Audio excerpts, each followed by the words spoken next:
Hello, hello everyone. Good evening, good evening, good morning for those that are not in the United States. Good morning, good evening. Hope you all are good.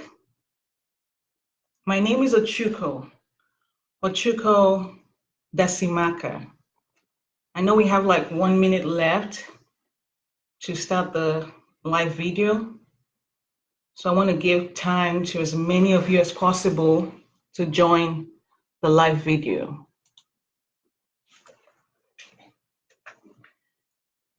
As many of you are watching, I ask that you share with your friends, family, anybody who you think would really benefit from learning more about resumes, interviews, job searching, and how to really find and obtain their dream jobs.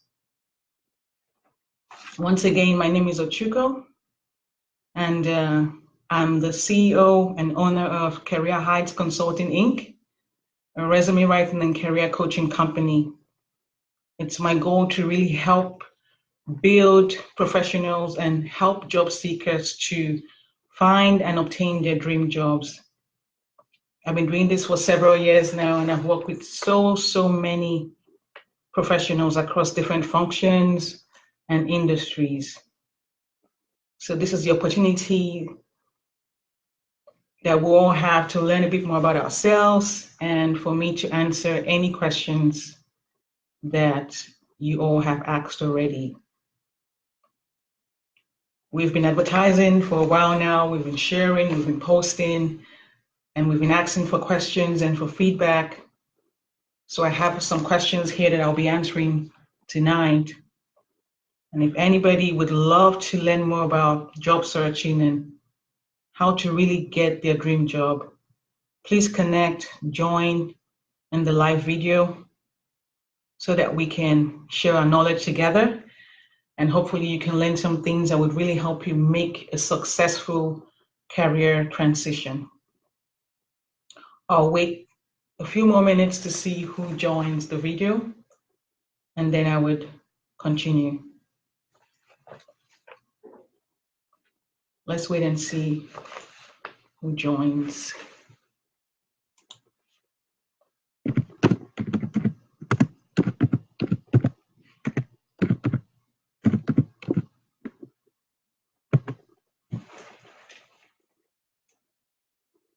Wait for a couple more minutes.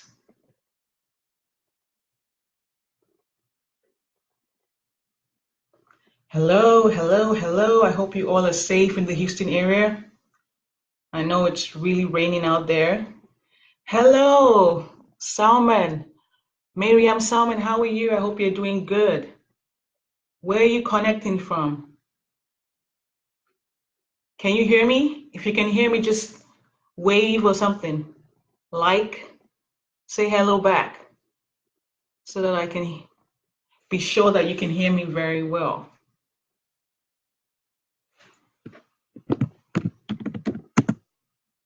We're waiting for a couple more people to join as well.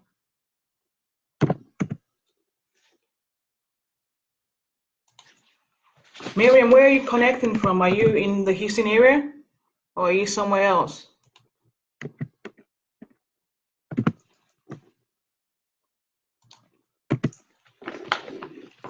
Oh, good, good, good. You can hear me. That's good. That's good. Thank you so much. Let's wait for a couple more people just to see who joins, because this is really important information to share to help as many job seekers out there or people making career transitions to really be successful in their career transitions.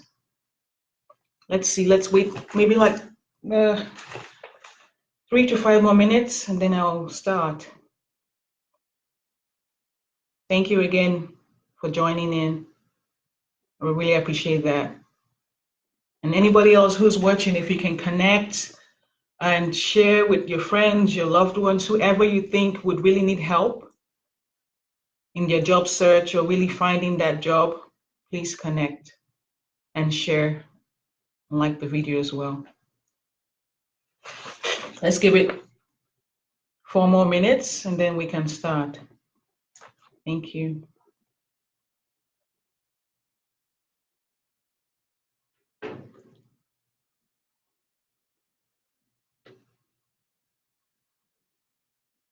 Who else is on the call?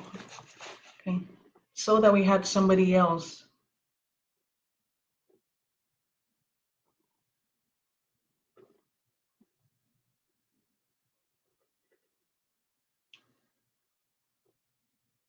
Okay, we'll give you 3 more minutes and then I'll start.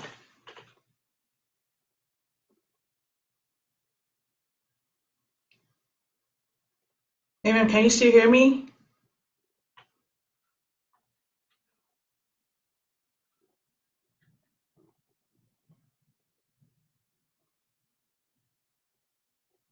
Okay. 2 more minutes.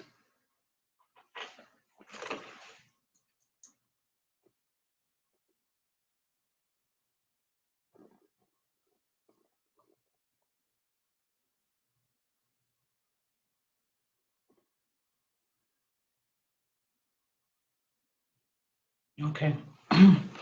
Okay, so for the past few weeks, I've been receiving a lot of questions. I got so many questions from a lot of job seekers, and I'll be answering a couple of them today. One of the first questions is,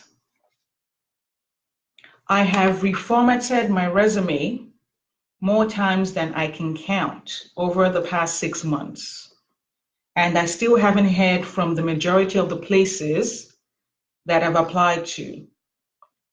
Do companies really use their online portal, or do I need connections?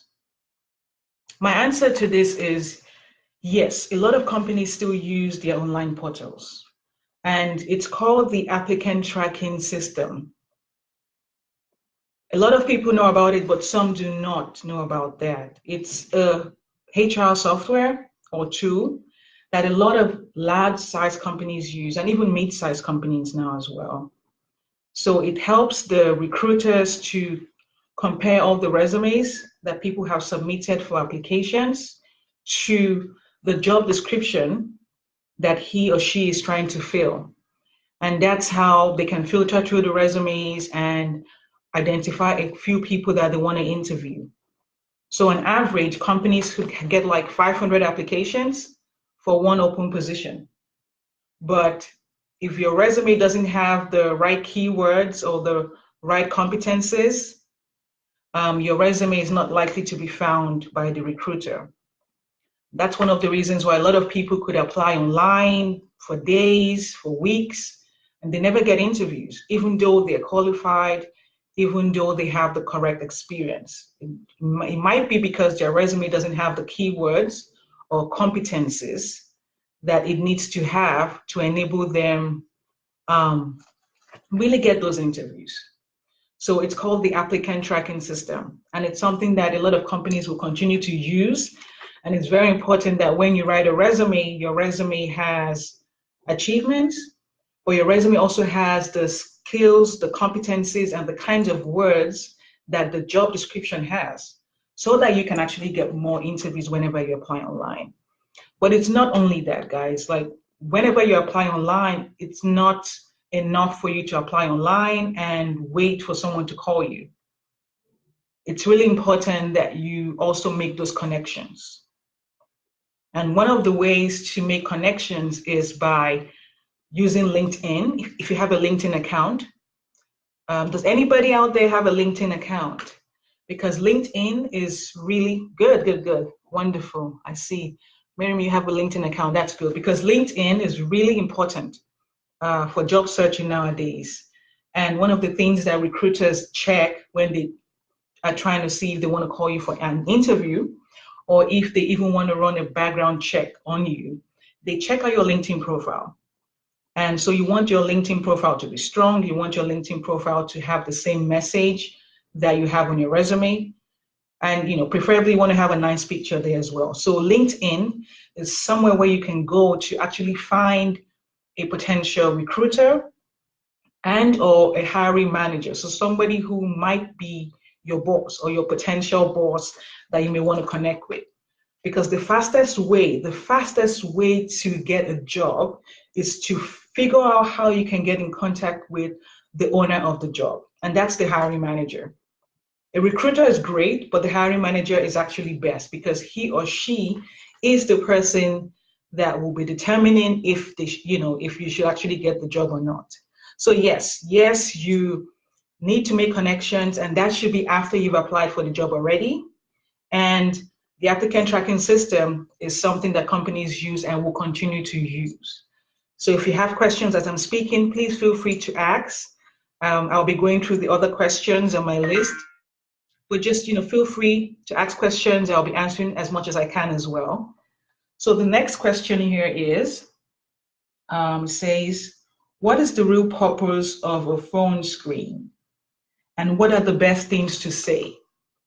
So a phone screen is actually where the recruiter calls you from the blues, or maybe has an appointment with you to ask about your application and to say, hey, we saw your application.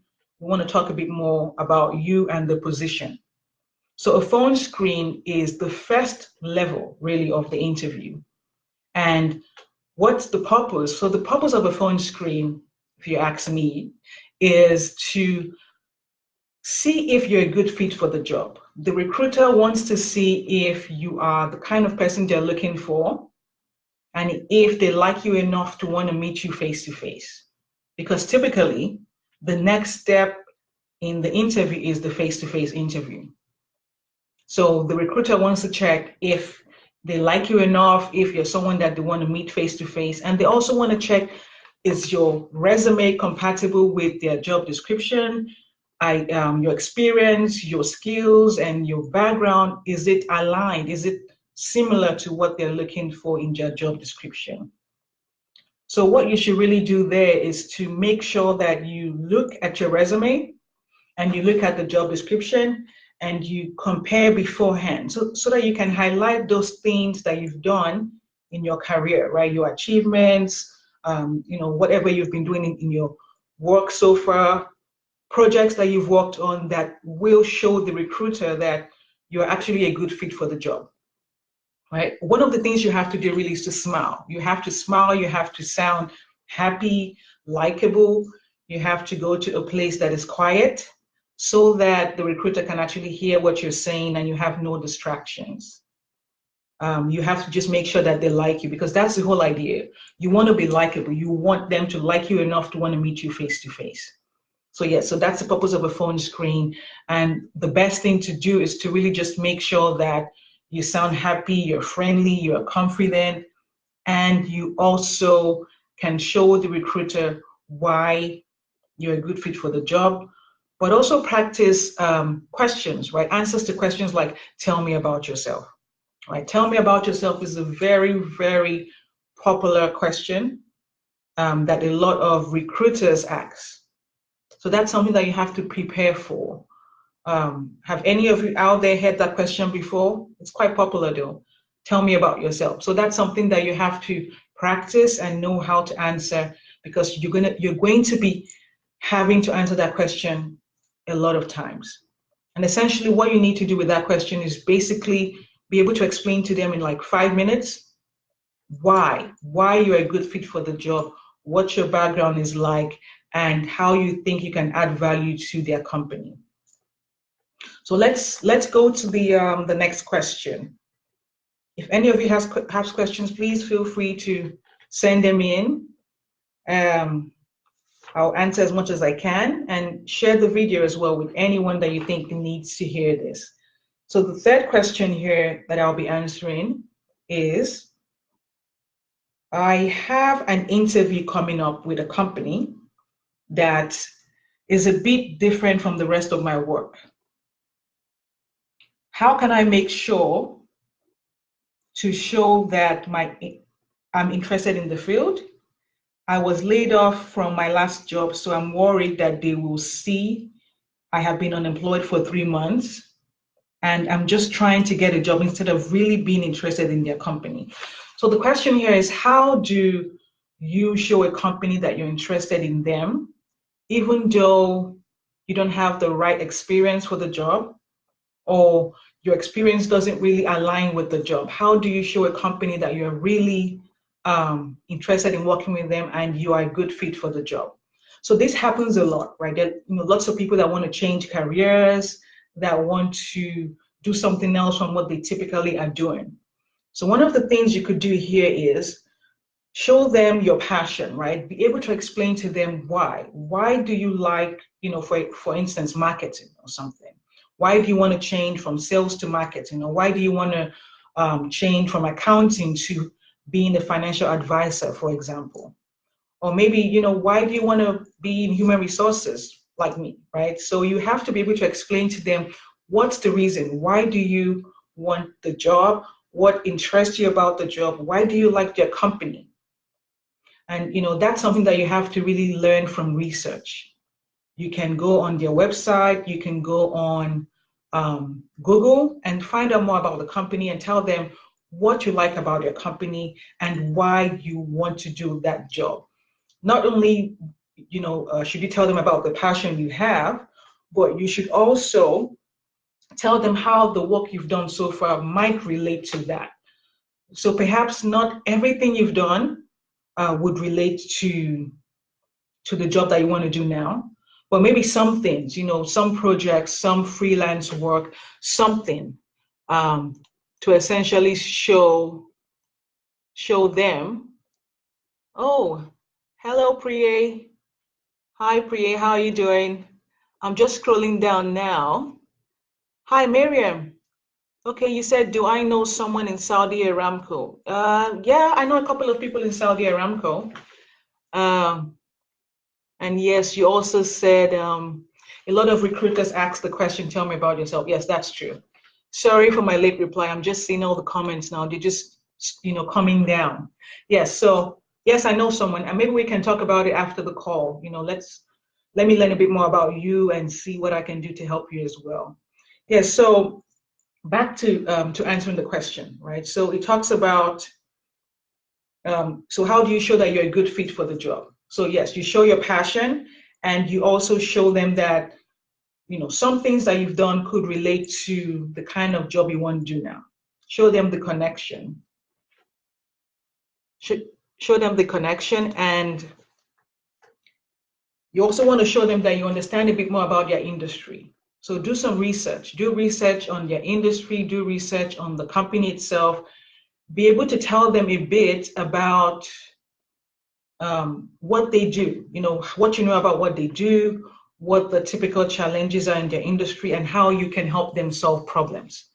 Because at the end of the day, guys, you will be hired if you can show to your hiring manager or recruiter that you are a good fit for the job and you understand their problems and you can also help solve their problems.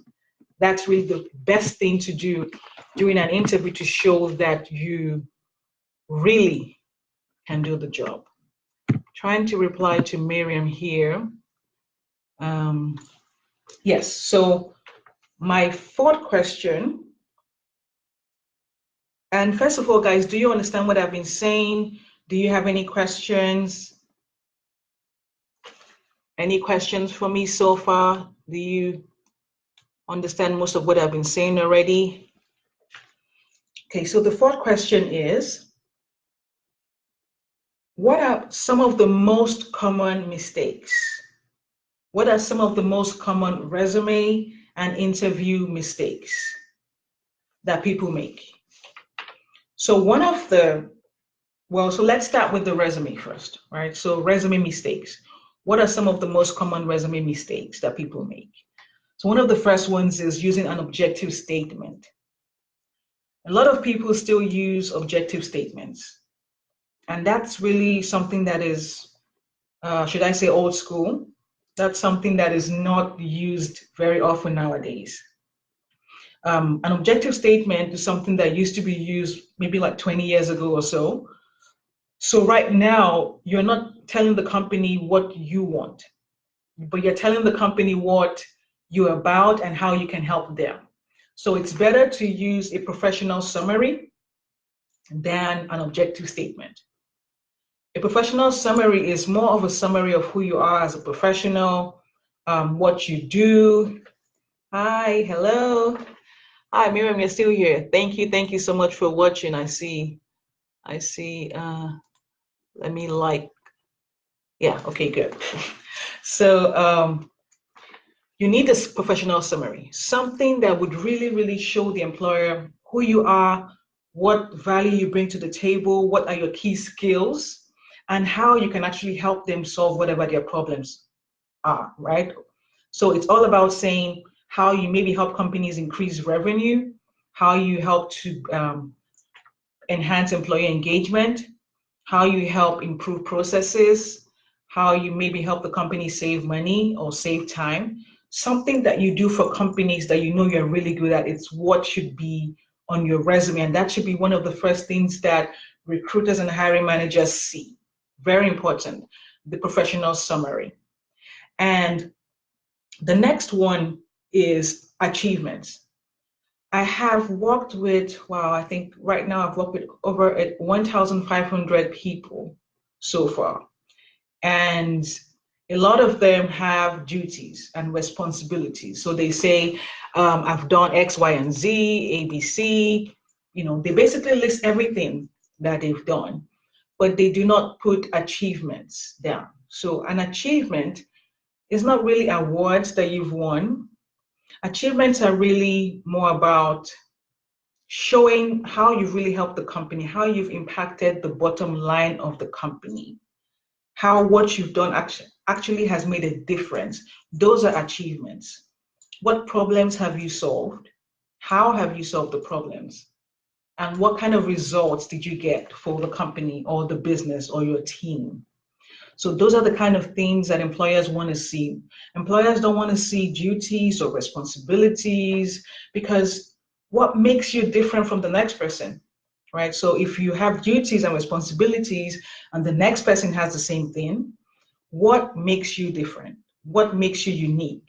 How do you stand out? So there's nothing that makes you different from the next person. So you need a resume that really focuses on your achievements, and you also need a resume that has the keywords, right? So back to the applicant tracking system and the importance of making sure that your resume has the keywords and phrases it needs to have to help you get more interviews whenever you have to apply online. So keywords are very important. Keywords, achievements, a professional summary, very important to have on a resume. And make sure that you proofread your resume.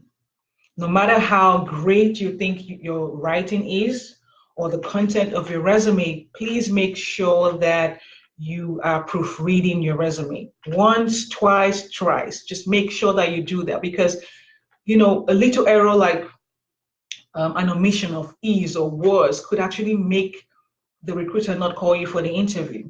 So it's really important for you to review your resume again and make sure that there are no grammatical errors, there are no mistakes, and you are saying exactly what you want to say. So that's very important. And then this person also asked about interview mistakes. So what mistakes do people do at job interviews? So one of the first would be coming late, right? Showing up late to an interview. That is really a no-no, guys. Really a no-no. You don't want to do that. You don't want to show up in an interview or to an interview 10 minutes late or 15 minutes late. It's better that you get there 30 minutes early and wait in your car or something and then walk down 15 minutes to the time than for you to get in late. So as much as possible, really try to get to your interview venue 30 minutes before time, and just, take your time to actually get into the building, because it really creates a bad impression of you that you're not on time or you will always be late if they hire you, right? So you don't want that to happen to you. So the next mistake that you can make is not doing your research. Hi, Shelly. I see that Shelly Long. Like the video, Shelly, David, Jackson, Miriam is here too, Priye. Thank you guys for joining. I really appreciate your participation. Say something, say hello, say hi. Send me something, a like or a love or something. Yeah, okay, guys. So do your research. Make sure that you do comprehensive research about the company. Research the company website, check out their social media page if possible, LinkedIn page, find out more about their financial reports, how the company is doing financially, find out more about that particular department, read up on the job description, do as much research as you can about the job, about the company, about the department or team if possible. If you have friends that have worked for that company before, maybe you can ask them some questions, right? Ask them questions about the company, how it is working there, just to learn a bit more about that. And if you know who the interviewer is, then it's good that you also try to find out more about the interviewer. And on Facebook, you can do well. You can do that on LinkedIn mostly. If the person doesn't have a Facebook, LinkedIn page, then you can go to Facebook, or you can check out people's pages on LinkedIn just to see, if you can learn about their history so far, what they've been doing in their career, how long they've been with the company, what positions they have been in for some time. Things like that will help you learn more about the company and help you to actually go into the interview with more knowledge, and it will help you to be more comfortable too, because the more you learn about your interviewer, the more you feel comfortable to actually answer their questions and ask them questions as well. So another mistake you can make during an interview is not having questions. Not having questions, right? So one of the most common things that recruiters or hiring managers do at the end of an interview is they say, do you have any questions for us? They always ask that. At least majority do. They say, do you have any questions for us? And the worst thing you can actually say is, no, I don't. Thank you very much.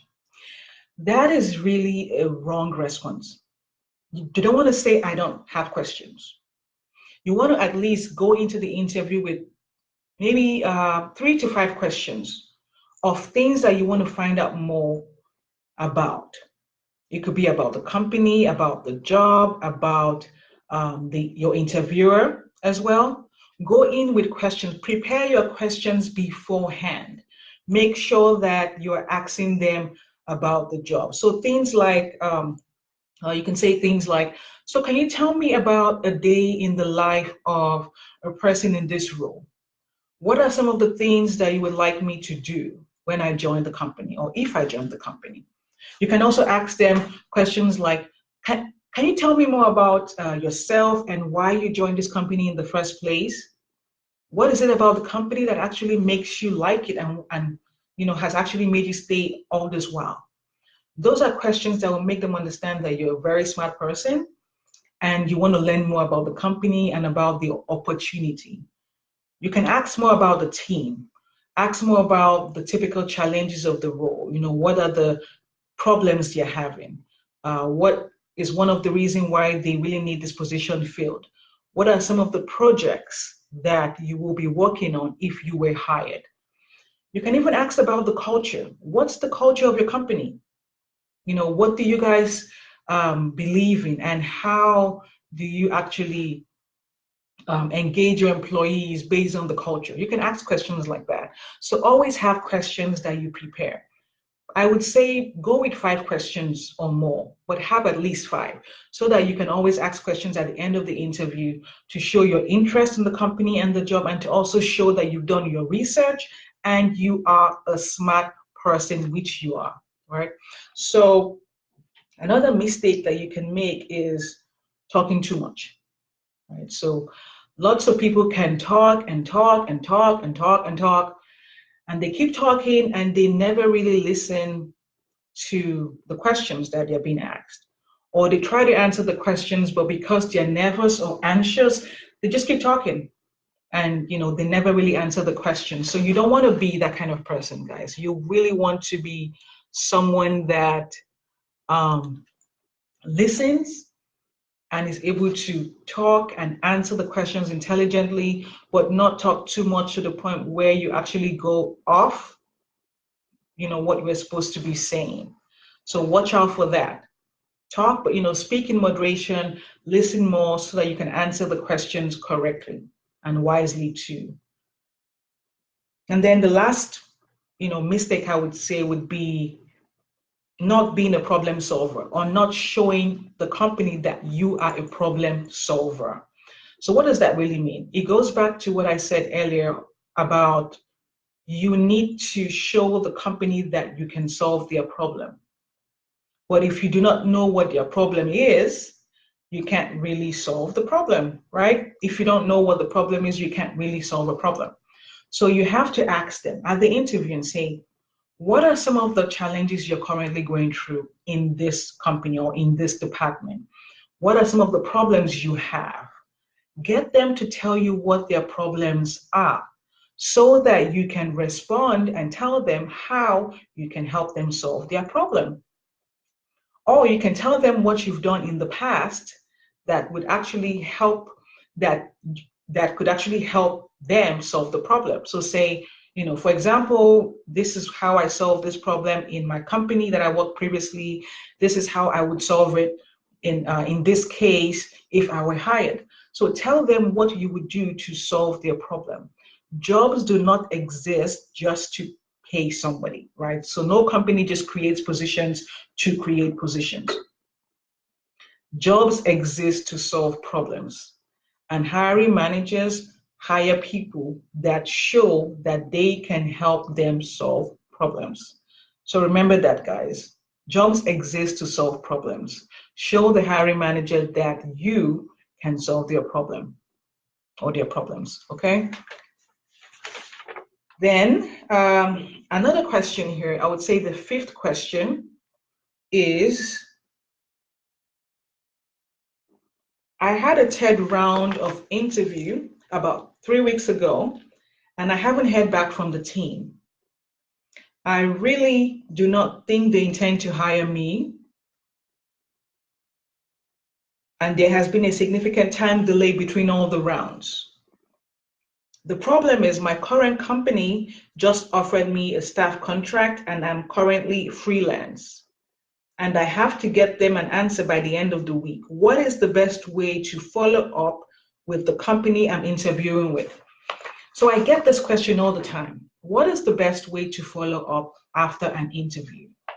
How do I show my interest? How do I find out if I was chosen to move forward to the next stage, or what is going on in the entire recruitment process?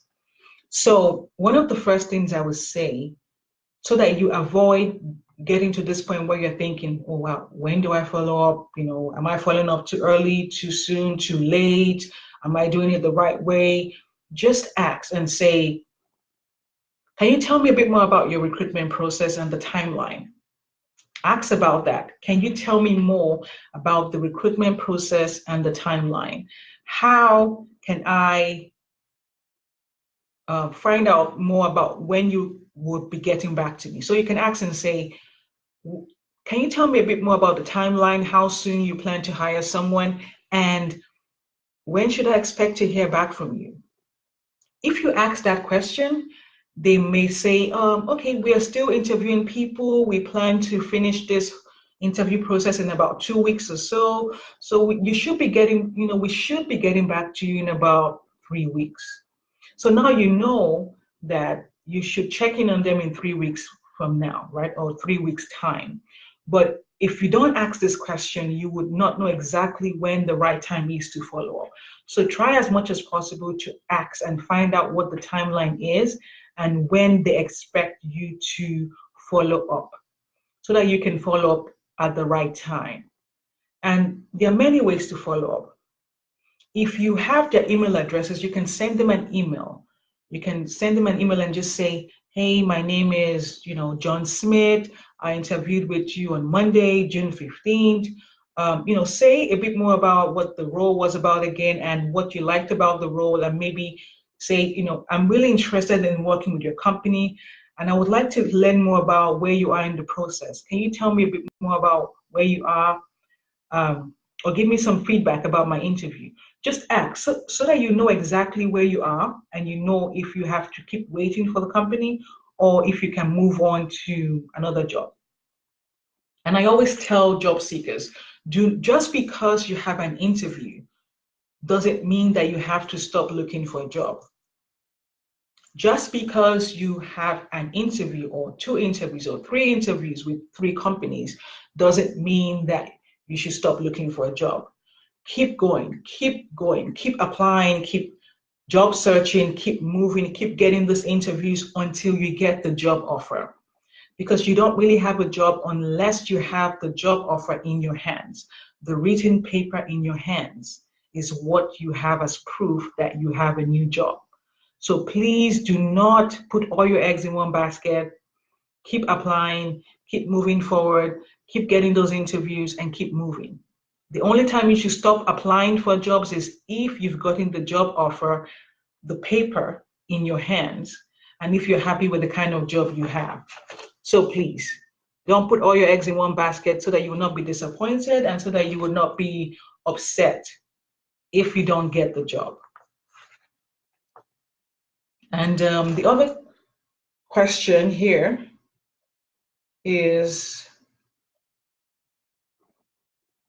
I currently live in Nashville and I'm strongly considering a move to LA. When applying to jobs in LA, will my chances be less since my resume shows I'm currently out of state? What is the best way to show a company that I am willing to relocate?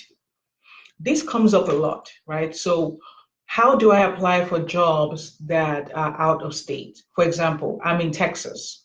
I want to apply to a job in New York and I have a Texas address. So how do I show the company that I want to relocate to New York? So there are two things here. The first is, how badly do you want to relocate? How badly? Are you interested in relocating to the point where you can sponsor yourself? Or do you want a company to sponsor you? So that's a question you have to ask yourself. Am I willing to relocate myself? Or do I want a company to sponsor me? So if you are willing to relocate yourself, and you would relocate yourself regardless of if you get the job or not, then you could actually look for someone in New York whose address you might be staying, or put the address that you're going to be relocating to in New York and put it on your resume. You could do that. Or you could put on your resume, willing to relocate self. That's if you really are willing to relocate yourself and pay all the expenses of relocation. Because the issue that I see with recruitment, especially out of state, is that companies prefer to recruit people who are within their state. It's cheaper for them. They don't have to spend too much money to relocate you if you already live in that town or city or state. So if you want to relocate yourself, basically put it on your resume and say, willing to relocate self. But if you don't want to relocate yourself, and it's very expensive to do that anyway, you basically could put on your resume, willing to relocate. Not willing to relocate self, but willing to relocate. And you might want to apply to companies that are big, like companies on the Fortune 500 list, right? So you may want to apply to companies like that because they have the money to relocate their employees or potential employees, so that you can actually have the support you need for the relocation. But if you don't want to relocate, you need to make sure that you're not applying to smaller companies or mid-sized companies that don't have the budget to relocate you. So your chances of getting a job are higher when you stay within the state or the city that you're currently in, except you are willing to relocate and you go for big companies who have the budget to relocate you. Is that clear? Do you guys have any questions so far? Any questions whatsoever? I want some kind of response. Like, share, say hello, so I know that you're still watching the video. Okay, I think I have just two more questions to go through. Another question that I got was, what are the best materials to bring to a 6-month review where you want to bring up a pay increase? So, meaning, what can I bring to a performance review meeting where I want to ask for a raise or where I want to ask for a salary increase? What should I bring? So, one of the things that you should be doing already as an employee is to document your achievements. Document your key achievements, maybe every Friday if you have the time, for like 30 minutes or 1 hour. Basically, sit down and say, okay, what have I done this week? Monday, Tuesday, Wednesday, Thursday, Friday. What have I done this week that I can actually put down that I was able to achieve? Because what you need to bring to this meeting are your achievements. Because your boss might not remember everything, right? Or your manager might not remember everything. Your supervisor might not remember everything you've done. But if you remember and you can talk about all the achievements you've had and all the great things you've done, it's a lot easier for you to ask for that raise. It's a lot easier for you to say, hey, I think I've done all this great work. I believe I deserve a promotion, and this is how much I think I want to get. But if you don't have the achievements, if you don't have the proof of the things you've done, you can't really make your case for that salary increase. You just can't make your case for the increase. So just know that it's a good habit to begin to document your achievements wherever you're working today. Find time, maybe once every 2 weeks or on Fridays, 1 hour or 30 minutes. Just sit down and think and write your achievements down and save it somewhere so that when the time comes for you to do that performance review or for you to discuss your achievements with your boss, you have the information ready to do that. And then the last question here is, how do you negotiate your salary? How do you negotiate your salary when offered a job? What should you do if they ask you to disclose your previous salary?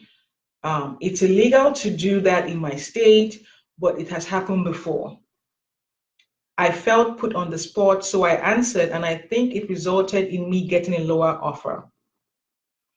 This is a very common scenario that I see talking to so many clients. A lot of recruiters will ask you the question. They want to know how much you were making before. And they would ask you and say, how much were you making before? Or what's your current salary? Or what was your previous salary? In many states now, many states in the US, this question is illegal. So they are not supposed to ask you, what are you currently making? They're not supposed to ask you, what was your previous salary? But some people still ask anyway. Some recruiters will still ask you that question and say, what were you making? So you need to figure out a way to not answer this question directly. So the first thing you can do is to say, well, I would like to learn a bit more about this position before we begin to discuss about salary. Or if they say, oh, why don't you just tell us how much you want to make or something? Then it's better to give them a range, not a number, not like 90K or $100,000. Don't say things like that because you can box yourself in and you might not be able to move upwards or downwards because you're not really sure what the range of the salary is that the company is willing to pay. So you don't want to say a number that may make them not like to hire you anymore. Maybe they may feel like you want too much money or they can't pay you or something like that. So you want to give them a range. And I normally say, in order to figure out this range, think about that number in terms of salary, right? That number that you would like to make per year that would make you happy, and you'll be able to meet your basic bills, and you'll be living a wonderful life that you can have some savings to take care of your family. And then think about the number that you would have to make for you to actually have more than enough to meet your basic needs and have to save and invest. Think about those two numbers.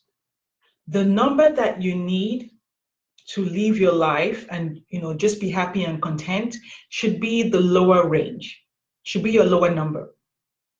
And the number that you need to really be over the moon and the number of your dreams should be your high number. So let's say for example, I'm interviewing for a job or so, and I know that I need $100,000 just to live my life and take care of my kids and my family. And I know that I'll really be happy if the company gives me 120, for example. Then when a recruiter asks me and says, what's the salary that you want, or what kind of salary are you looking for? I would say, well, I'm looking for a salary between $100,000 and 120. That's what I will say. So that I give them a range. And whatever happens, companies, from my experience, tend to want to give you a salary or job offer that is within the range that you gave them. And they tend to want to go lower. So if I say 100 to 120, they may give me about 110. But if they do that, at least I know that 110 was a lot higher than I really, really wanted, right? So at least I've won in the game, because whoever mentions a number first in this salary negotiation game loses. Whoever mentions a figure first tends to lose. So it's much better for you to not talk about salary until the company likes you enough to want to hire you. Try to avoid answering this question as much as possible until the very end, when the company really, really likes you. And remember to give them a range. Do you guys have any more questions? Do you have questions? Ladies, gentlemen, any more questions for me? I think I've answered a number of the questions I have here already.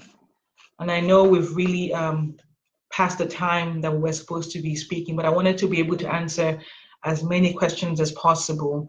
If you have any more questions, please let me know.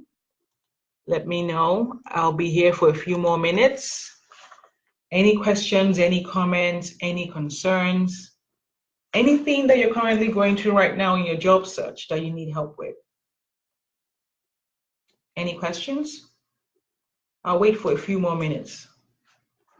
Yeah, so once we're done with the live video, if you have any more questions, please feel free to still comment. You can always comment, and I would still see your comments and I would respond to you. If you have questions, you can also send me an email to info@careerheights.org, info@careerheights.org. And if you also want to check out my website, you can do that too. It's careerheights.org, careerheights.org. That's CAREERHEIGHTS, careerheights.org. If you have questions now, I'm still on the call. I could take some more questions for a few more minutes. But if you don't have, and maybe you remember something you want to ask, send me an email at info@careerheights.org, or you can connect with me through my website at www.careerheights.org. And you can also connect on LinkedIn. For those that have LinkedIn accounts, you can connect with me on LinkedIn by looking and searching for Ochuko Dasimaka. My name is up on the screen, I believe, Ochuko Dasimaka. You can find me on LinkedIn and connect with me there. Or you can just like our Facebook page as well. You can reach me any way you want. Thank you so much for viewing. I really, really appreciate those that were able to log on today. Thank you, Shelley. Thank you, David. Thank you, Miriam. Thank you, Priye. And anybody else who will be watching this video, thank you so much for viewing. I hope that you were able to learn something. And I wish you all the best in your job search, in your job campaign. If you have needs or if you need me to help you with your resume, your interviews, or just needing career coaching in general, please feel free to reach out to me. Thank you so much. I hope you're all staying safe. I know it's really bad weather here in Houston, really, really bad. And I hope you all are safe and are doing okay. Thank you guys. I wish you all the best. Be safe. Thank you so much. Hopefully we'll talk again another time we do a live video. Bye guys. Bye.